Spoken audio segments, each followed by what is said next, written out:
Hi everyone, welcome back to my channel.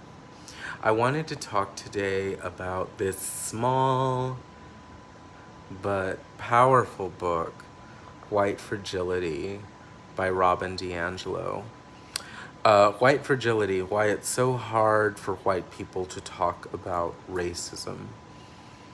So this is a very interesting book, and DiAngelo is a professor. She's a professor of multicultural education at Westfield State University.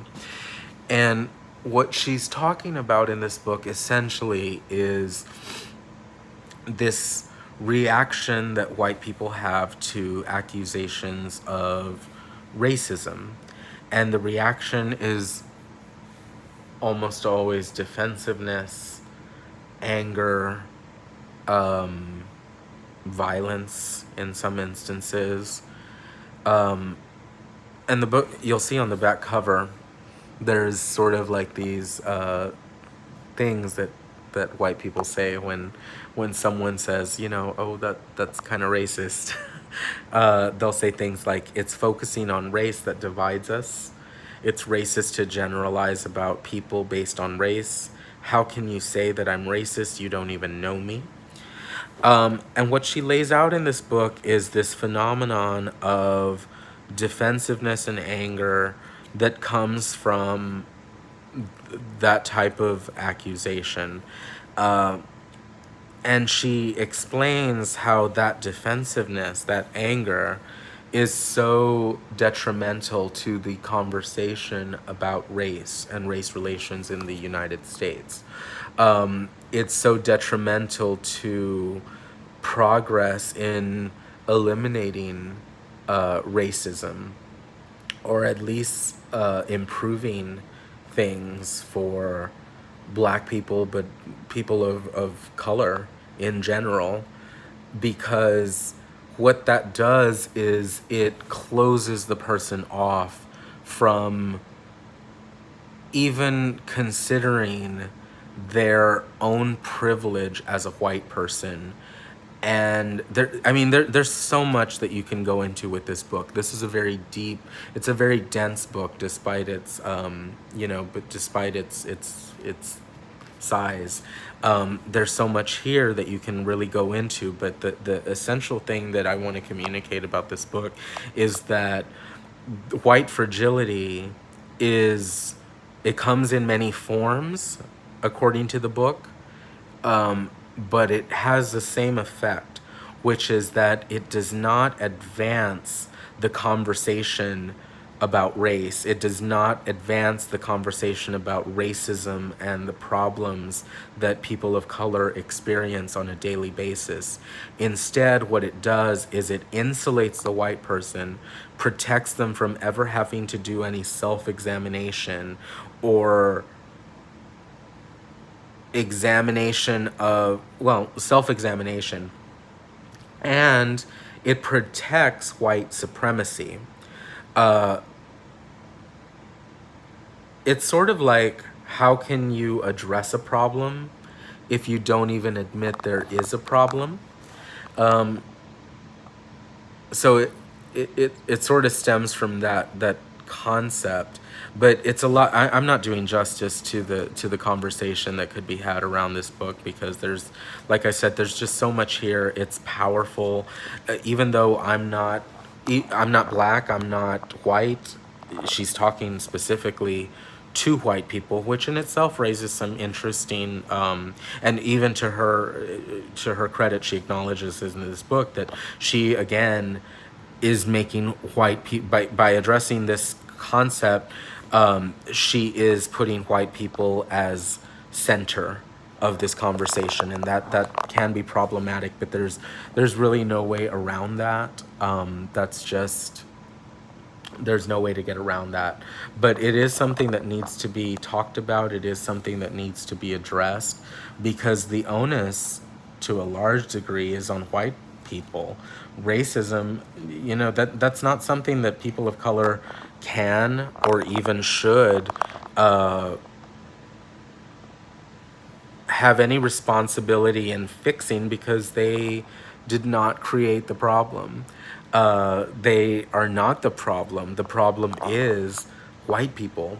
And so the onus is on them to do this work, to do this self-examination, to do this like intense honesty, and use those moments of being called out as learning experiences, moments of learning where you're like, oh, okay, I didn't realize that my actions were perpetuating white supremacy. I didn't realize that my privilege and my socializing. So there's this idea in the book, and I think it's fascinating, that racism.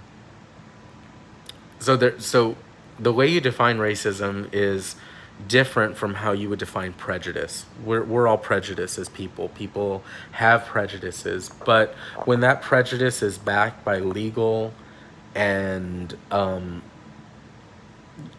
legal authority and social dominance, then it becomes racism, because, and obviously it deals with race, but this idea that, okay, like let's say me as a Mexican American person, let's say I'm prejudiced against white people.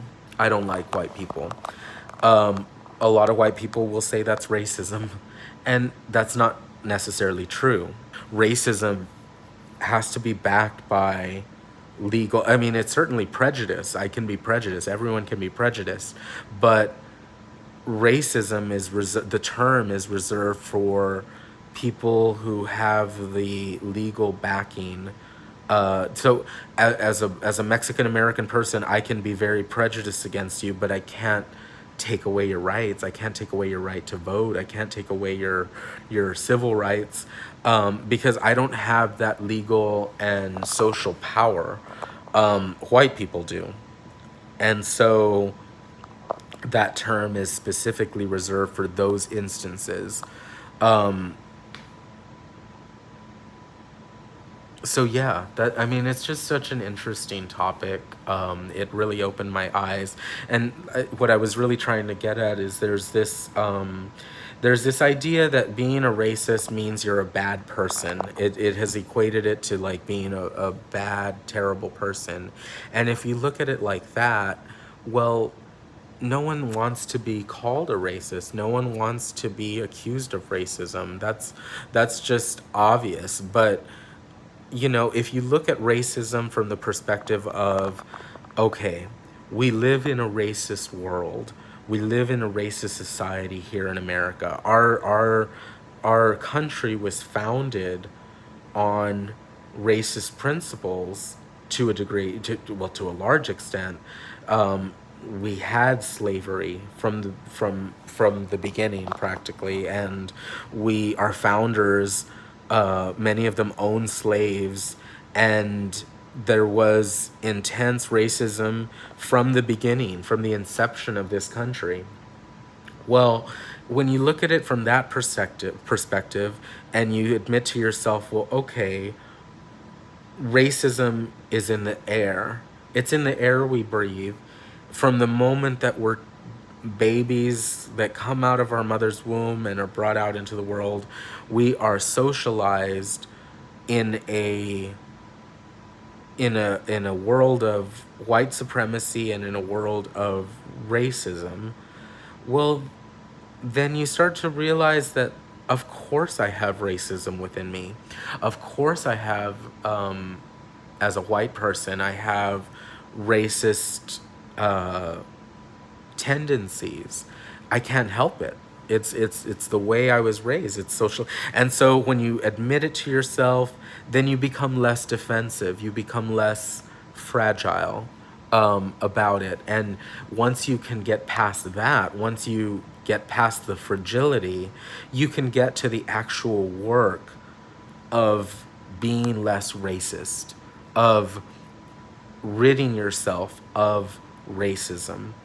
And that's the real power of this book. That's the real power of this work. I would really encourage you to look up Robin DiAngelo on YouTube. Look up White Fragility and listen to her talk about it. I mean, she speaks with such profound truth, and you instantly recognize what she's talking about from your own experiences. I know I've seen these things play out firsthand. I've worked with people that have flat out said, white people that have said, I'm not a racist. I voted for Donald Trump. I don't think I'm a racist. And then they'll go on and do something racist or say something racist. And it's like, wow, like, you have no self awareness. And furthermore, you're not open to any type of like being called out on that, because you will just go crazy. You will throw a fit, you will whatever. And so I recognize white fragility. I truly do recognize it in my daily life. And I've seen it before play out firsthand, and I'm sure we all have. And it's not a good thing. It reinforces white supremacy.